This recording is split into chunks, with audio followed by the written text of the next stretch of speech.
बोलिए विष्णु भगवान की जय। बैसाख मास में पीपल सींचने की कथा। आइए सुनते हैं ये कथा। किसी गांव में एक पति पत्नी रहते थे। वह बहुत ही गरीब थे। वह दोनों जंगल से लकड़ी काट कर लाते और लकड़ियों को बेचकर अपना गुजर बसर करते।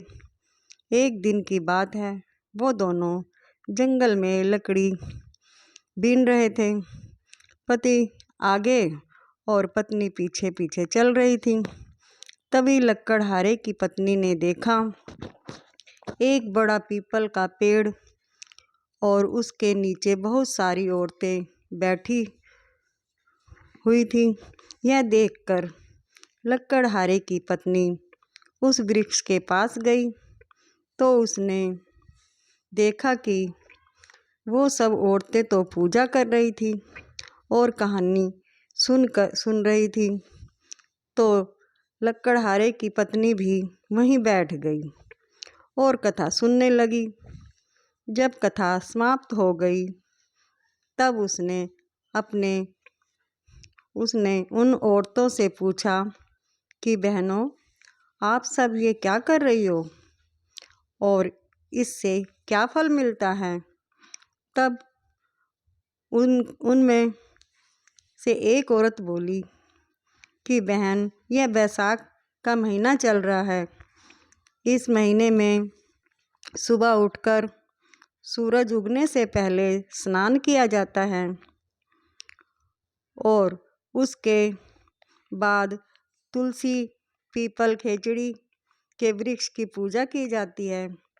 उनमें जल सींचा जाता है और भगवान विष्णु की कथा कहानियाँ कही जाती हैं और सुनी जाती हैं।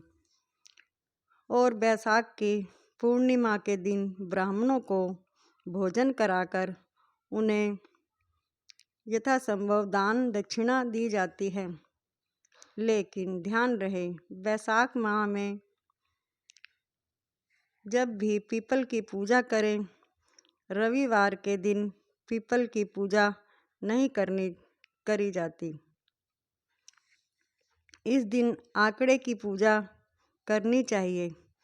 बैसाख मास में मन से पूजा पाठ किया जाए तो अन्य धन, सुख, समृद्धि और मन वांछित फल की प्राप्ति होती है।